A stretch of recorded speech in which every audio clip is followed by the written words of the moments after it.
व्रतपते व्रतं चरिष्यामि तच्छकेयं तन्मे राध्यताम्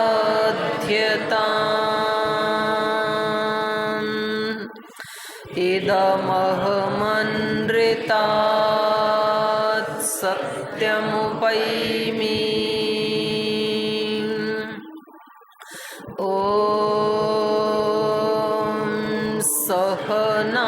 सहनावतु सहनौ भुनक्तु सह वीर्यं करवावहै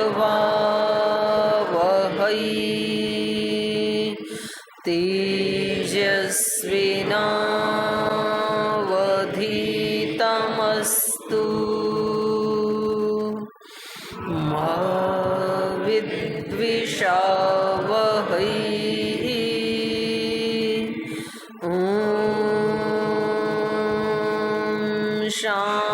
शान्ति शान्ति शान्तिः।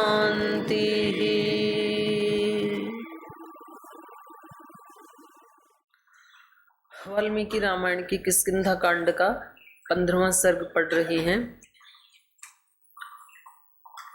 और यहाँ हनुमान जी तारा को सांत्वना प्रदान कर रहे हैं, जीवन और मृत्यु के सत्य से अवगत करा रहे हैं। वैसे तो वो जानती हैं, उनको स्मरण करवा रहे हैं, लेकिन कि ये सब जन्म मरण जो है वो हमारे हाथ में नहीं होते हैं। अनियताम एवं, ये सब अनियत होते हैं, भगवान जानते हैं। तो भूतानाम आगतिम गतिम जानासी अनियताम एवं, ये आना जाना जन्म मृत्यु ये सब ईश्वर के हाथ में, ये सब आप जानती हैं। तो इसलिए प्रयास पूर्वक हर दिन और हर क्षण हर पल व्यक्ति को शुभ करने का ही सोचना चाहिए। तस्मात् शुभम ही कर्तव्यम पंडितेन इह लौकिकम। यहाँ कुछ भी निश्चित नहीं है, स्थिर नहीं है, तो हर पल प्रयास पूर्वक कुछ अपनी तरफ से हमें अच्छा करने का प्रयास करना चाहिए। तो ये प्रसंग चल रहा है, उनका उपदेश चल रहा है। उनके उपदेश में से आपको कुछ उपदेश करना हो, कोई चर्चा करनी हो। प्रणाम माता जी। बात चल रही थी, श्रद्धा की बात चल रही थी, तो फिर इसमें हमने और एक अनुभव किया कि जब हम श्रद्धा करते हैं, श्रद्धा होती है, तो उसमें हमको शोक भी नहीं होता, मोह भी नहीं होता और भय भी नहीं होता।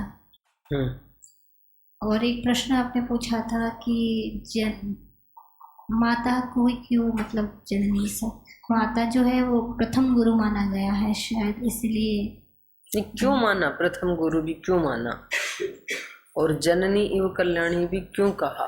ये है ना प्रश्न। माँ को ही प्रथम गुरु क्यों माना? तो ये एक प्रश्न और ऐड कर दिया आपने। हाँ, आप उत्तर दो इनको। ओम माता जी का जी।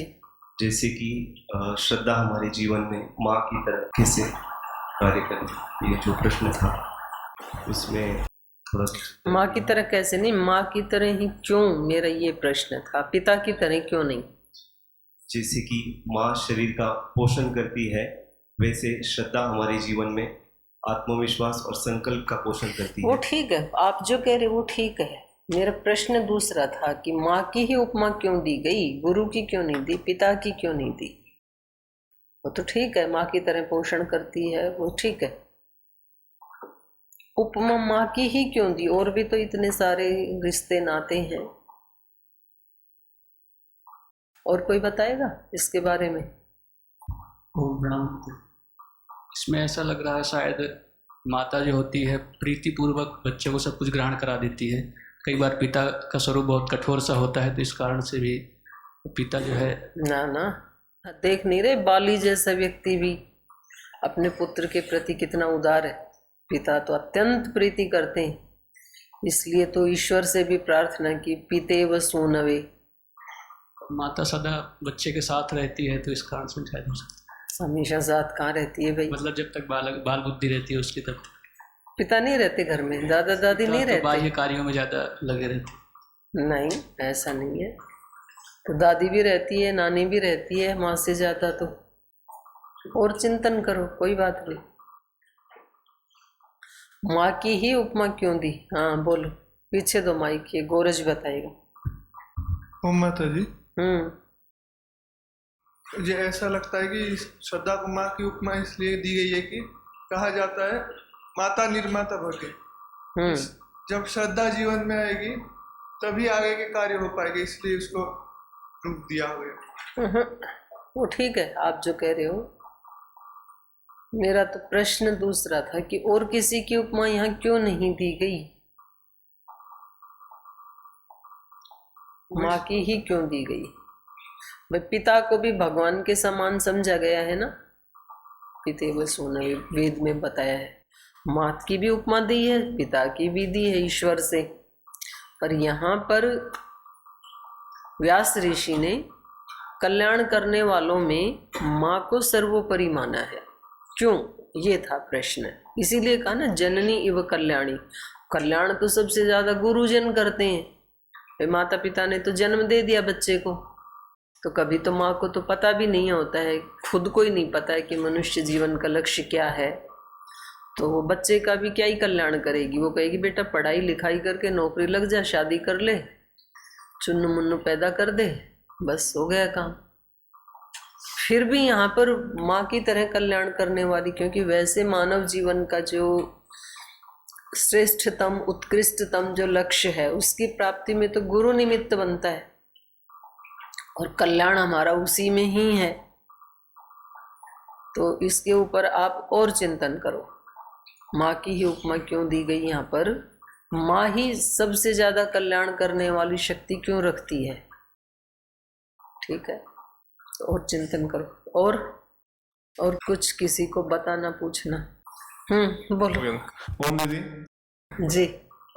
शायद इसलिए जैसे माता बच्चों में लाखों में दोष भी देखती है, तब भी उसके कल्याण के लिए प्रयास करती है, उसको उससे उभारने की कोशिश करती है। उसी प्रकार से श्रद्धा भी जो है अगर किसी में हो तो वो मतलब आप में नहीं है, अगर किसी में हो तो नहीं, श्रद्धा तो आप तो ऐसे तटस्थ होकर के बात कर रहे हो कि हम चर्चा कर रहे हैं दूसरे लोगों की।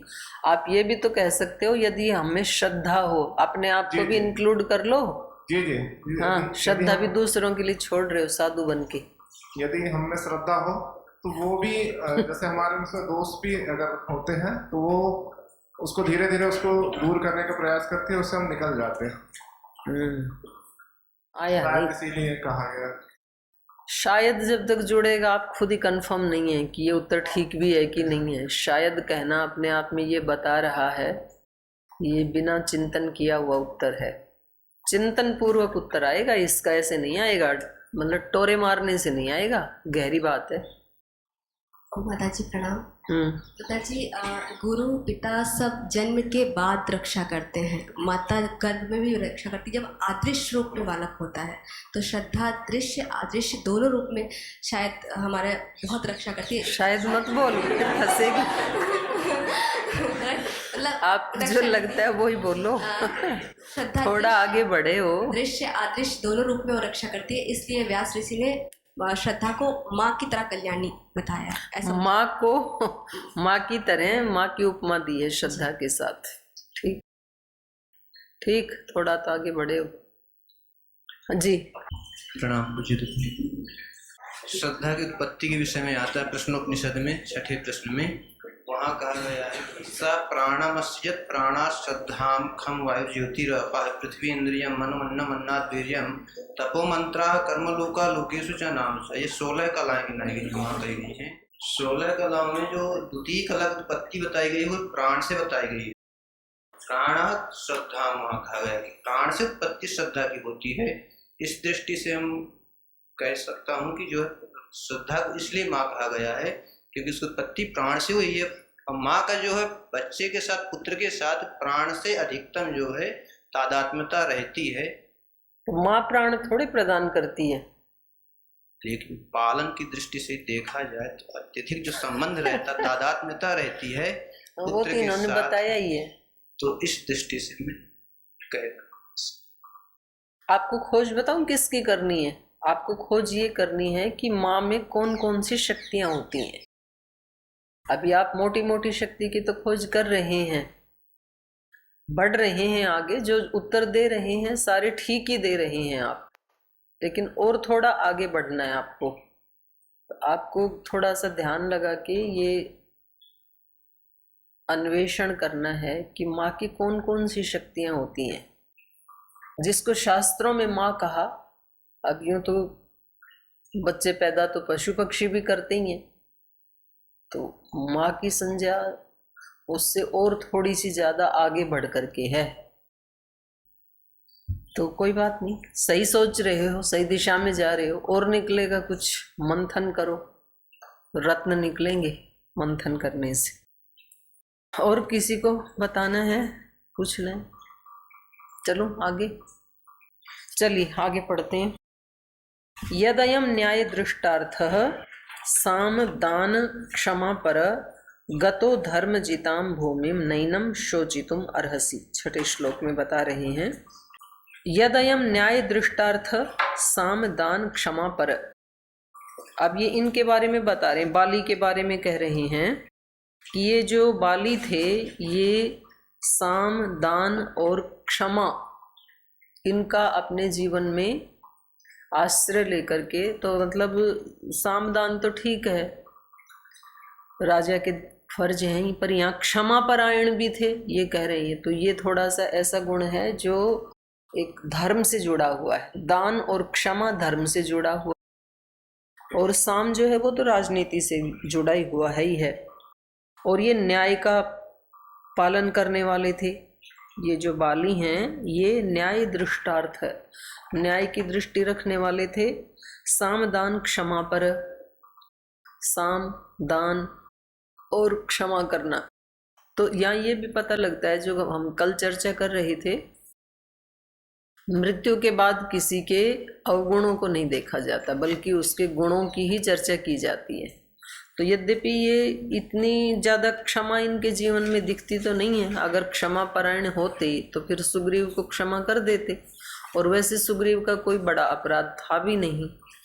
लेकिन ये एक लौकिक सत्य है, ये एक लोक मर्यादा है कि जब कोई व्यक्ति चला गया तो हम उससे क्या सीख सकते हैं, तो उसके गुणों की ही चर्चा करनी चाहिए। वैसे तो जीते जी भी गुणों की चर्चा करें तो बहुत अच्छी बात है, क्योंकि दोष तो अपने ही बहुत हैं, दूसरों के देख करके क्या ही अपना उद्धार होगा, क्या ही कल्याण होगा। तो निंदा को और दोष दृष्टि को सब शास्त्रों में जीते जी भी बुरा ही बताया है। लेकिन यहाँ पर हनुमान जी उनके गुणों की ही चर्चा कर रहे हैं कि ये जो बाली हैं ये धर्मजितान भूमौ गता। ये कहाँ, यद्यपि अभी इनके प्राण निकले नहीं हैं, एक बार और बता रही हूँ आपको, अभी प्राण अटके हुए हैं बाली के। तो ये कह रहे हैं कि ये तो धर्म को जीत लिया है जिन लोगों ने, ऐसे योगियों के लोक में जा रहे हैं ये तो।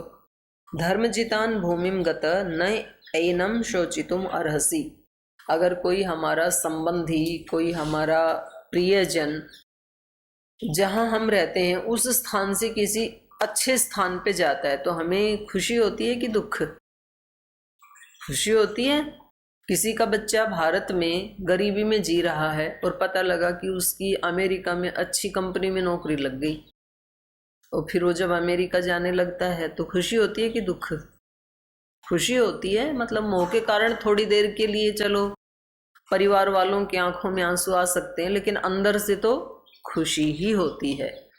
किसी की बहुत प्यारी बेटी हो, उसने बड़े लाड चाव से पाला, किसी बहुत अच्छे घर में रिश्ता हो जाए तो उसको खुशी, अपने से तो दूर जा रही है ना, तो खुशी होती है कि दुख। वो कोई माता पिता ना रो रहे थे, बच्ची की शादी हुई और वो जब जाने लगी विदा होके तो वो रोने लगे जोर से। तो वो दूल्हे ने कहा, बोल ठीक है, इतनी हिंसा मैं नहीं कर सकता हूँ आप लोगों की, इतना कष्ट नहीं दे सकता, आप यहीं रखिए अपनी बच्ची को, इतना कष्ट यदि आपको है तो। बोले ना ना ना, ये तो खुशी के आंसू थे, हम तो बहुत खुश हैं अंदर से। तो वास्तव में चित्त की स्थिति ऐसी ही होती है। कई बार आंख में आंसू होते हैं लेकिन मन प्रसन्न होता है, संतुष्ट होता है। तो आंसू कई प्रकार के होते हैं, और कई बार आंखें या चेहरे के ऊपर हम दिखाते नहीं हैं लेकिन अंदर से बहुत दुखी होते हैं, तो ये भी होता है। तो ये कह रहे हैं धर्मजित लोग, धर्म को जीत लिया है जिन्होंने। धर्म को कौन जीत सकता है? माने जो 100% अपने जीवन में धर्म का ही आचरण करता है उसको कहेंगे धर्मजित। धर्मजिताम भूमिम गत न एनम शोचितुम। इनके लिए शोक मत करो, क्योंकि ये यहाँ जिस स्थिति में रह रहे थे उससे ऊंचे लोक में गए हैं। तो आपको तो खुश होना चाहिए कि आपके पति भगवत गति को प्राप्त हो गए, क्योंकि श्री राम ने जिनका मोक्ष किया है तो उनका तो कल्याण होना ही होना है। संस्कार्यो हरिराजस्तु अंगदश्चाभिषिच्यतां सिंहासन गतं पुत्रं पश्यन्ति शान्तिमेष्यसि। सा तस्य वचनं श्रुत्वा भर्तृव्यसनपीडिता अब्रवीदुत्तरं तारा हनुमन्तव्यम् अवस्थितं। न चाहं रविराजस्य प्रभावाम्यङ्गदस्य वा पितृव्यस्य तस्य सुग्रीव सर्वकार्येष्वनन्तरः। संस्कार्य हरिराजस्तु अंगदश्च अभिषिच्यताम। तो श्री हनुमान जी इनको बता रहे हैं कि इनका हरिराजस्तु संस्कार्य, बाली के संस्कार के बारे में सोचो, अंतिम संस्कार करो।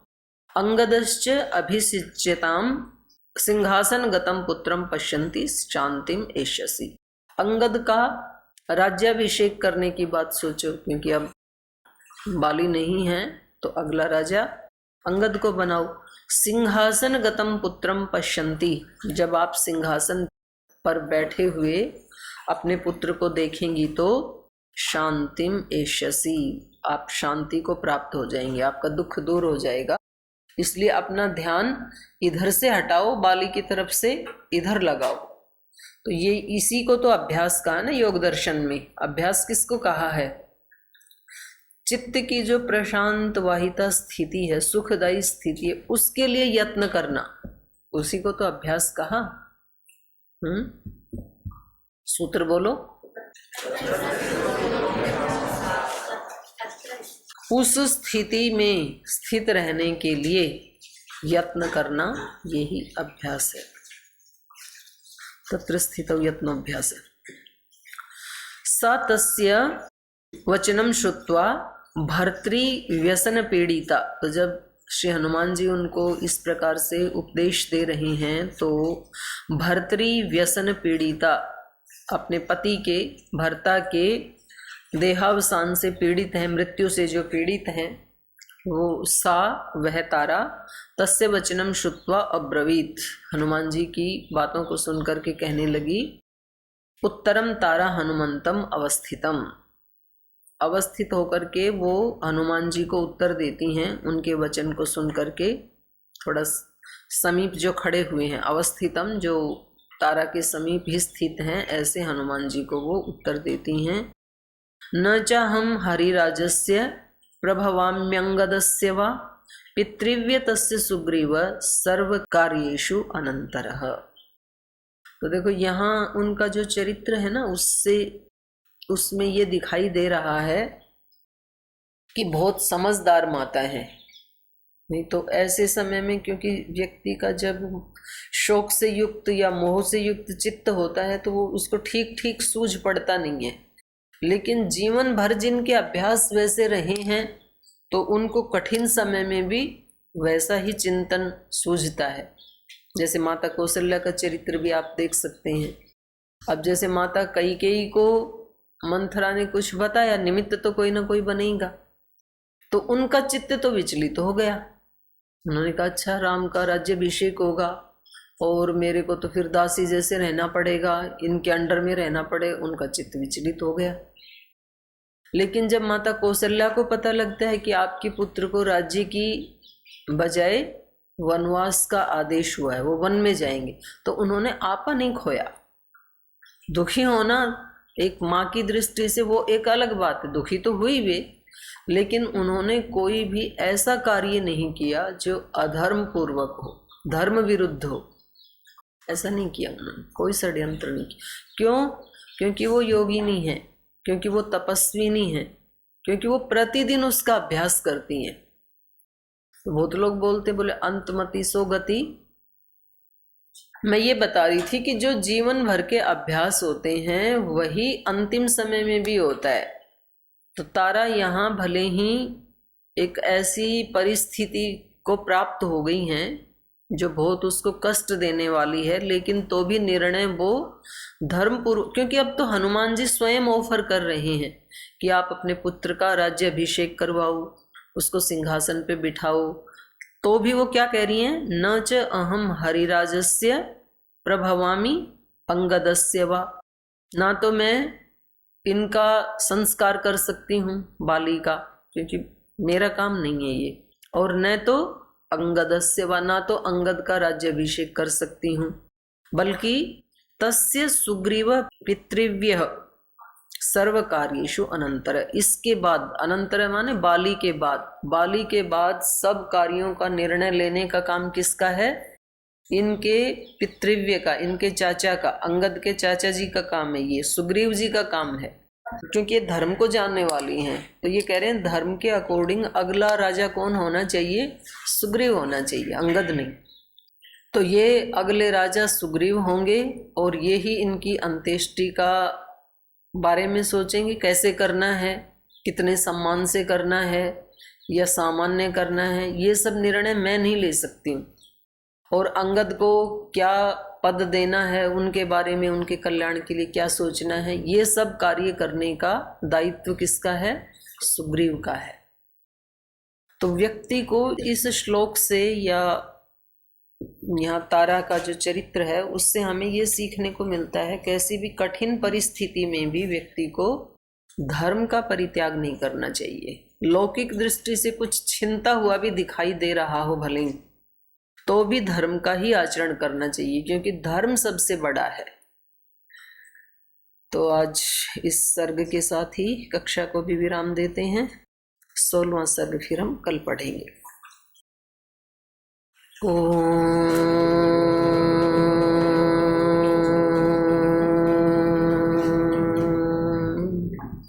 शांति शांति शांति। श्री गुरुभ्यो नमः।